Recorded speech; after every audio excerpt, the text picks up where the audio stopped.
ಕರ್ನಾಟಕ ಅರಣ್ಯ ಸಚಿವ ಈಶ್ವರ್ ಖಂಡ್ರೆ ಅವರು ಮಧ್ಯರಾತ್ರಿ ಕೆಂಪೇಗೌಡ ಅಂತಾರಾಷ್ಟ್ರೀಯ ವಿಮಾನ ನಿಲ್ದಾಣದಲ್ಲಿ ದಕ್ಷಿಣ ಆಫ್ರಿಕಾದಿಂದ ತರಲಾಗಿದ್ದ 4 ಚಿತಾಗಳನ್ನು ಸ್ವಾಗತಿಸಿದ್ದಾರೆ. ಕಲಬುರಗಿ ಕಾರ್ಯಕ್ರಮ ಮುಗಿಸಿ ಹೈದರಾಬಾದ್ ಮಾರ್ಗವಾಗಿ ಬೆಂಗಳೂರಿಗೆ ಆಗಮಿಸಿದ ಸಚಿವರು ನೇರವಾಗಿ ಸರಕು ಸಾಗಣೆ ವಿಭಾಗಕ್ಕೆ ತೆರಳಿ ಬನ್ನೀರುಘಟ್ಟ ಮೃಗಾಲಯಕ್ಕೆ ತರಲಾಗಿರುವ ಈ ವಿದೇಶಿ ಅತಿಥಿಗಳನ್ನು ಬರಮಾಡಿಕೊಂಡಿದ್ದಾರೆ. ಚಿತಾಗಳಿಗೆ ಹವಾಮಾನ ಮತ್ತು ಪರಿಸರ ಬದಲಾವಣೆಯಿಂದ ಯಾವುದೇ ತೊಂದರೆಯಾಗದಂತೆ ವಿಶೇಷ ಕಾಳಜಿ ವಹಿಸಲು ಅಧಿಕಾರಿಗಳಿಗೆ ಸೂಚನೆ ನೀಡಿರುವ ಖಂಡ್ರೆ ಕ್ವಾರಂಟೈನ್ ವ್ಯವಸ್ಥೆ, 30 ದಿನಗಳ ನಿಯೋಜಿತ ಆಹಾರ, ಆರೋಗ್ಯ ತಪಾಸಣೆ ಸೇರಿದಂತೆ ಎಲ್ಲ ಸುರಕ್ಷತಾ ಕ್ರಮಗಳನ್ನು ಕಟ್ಟುನಿಟ್ಟಾಗಿ ಪಾಲಿಸುವಂತೆ ಪಶು ವೈದ್ಯಾಧಿಕಾರಿಗಳಿಗೆ ನಿರ್ದೇಶನ ನೀಡಿದ್ದಾರೆ.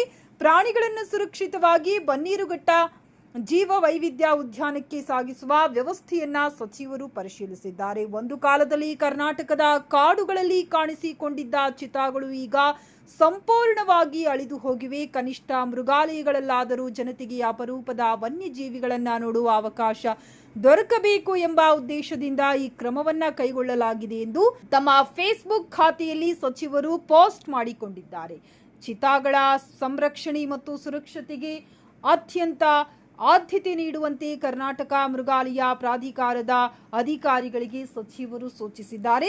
ಭಾರತಕ್ಕೆ ಆಫ್ರಿಕನ್ ಚಿತಾಗಳನ್ನು ತರುವುದು ಇದೇ ಮೊದಲಲ್ಲ. 2022ರಲ್ಲಿ ಕೇಂದ್ರ ಸರ್ಕಾರದ ಪ್ರಾಜೆಕ್ಟ್ ಚಿತಾ ಅಡಿಯಲ್ಲಿ ನಮೀಬಿಯಾ ಮತ್ತು ದಕ್ಷಿಣ ಆಫ್ರಿಕಾದಿಂದ 20 ಚಿತಾಗಳನ್ನು ಮಧ್ಯಪ್ರದೇಶದ ಕೂನೋ ನ್ಯಾಷನಲ್ ಪಾರ್ಕಿಗೆ ತರಲಾಗಿತ್ತು. ಆದರೆ ರೇಡಿಯೋ ಕಾಲರ್ಗಳಿಂದಾಗಿ ಚರ್ಮದ ಸೋಂಕು, ತೀವ್ರ ಉಷ್ಣಾಂಶ ಮತ್ತು ಹವಾಮಾನ ವೈಪರೀತ್ಯ ಹಾಗೂ ಪರಸ್ಪರ ಕಾಳಗಗಳಿಂದಾಗಿ ಮರಿಗಳು ಸೇರಿದಂತೆ ಸುಮಾರು 10ಕ್ಕೂ ಹೆಚ್ಚು ಚಿತಾಗಳು ಮೃತಪಟ್ಟಿದ್ದವು. ಈ ಹಿನ್ನೆಲೆಯಲ್ಲಿ ವೈಫಲ್ಯಗಳಿಂದ ಪಾಠ ಕಲಿತಿರುವ ಕರ್ನಾಟಕ ಅರಣ್ಯ ಇಲಾಖೆ ಬನ್ನೀರುಘಟ್ಟದಲ್ಲಿ ಚಿತಾಗಳ ಸಂರಕ್ಷಣೆಗೆ ಹೆಚ್ಚಿನ ಆದ್ಯತೆ ನೀಡಿದೆ.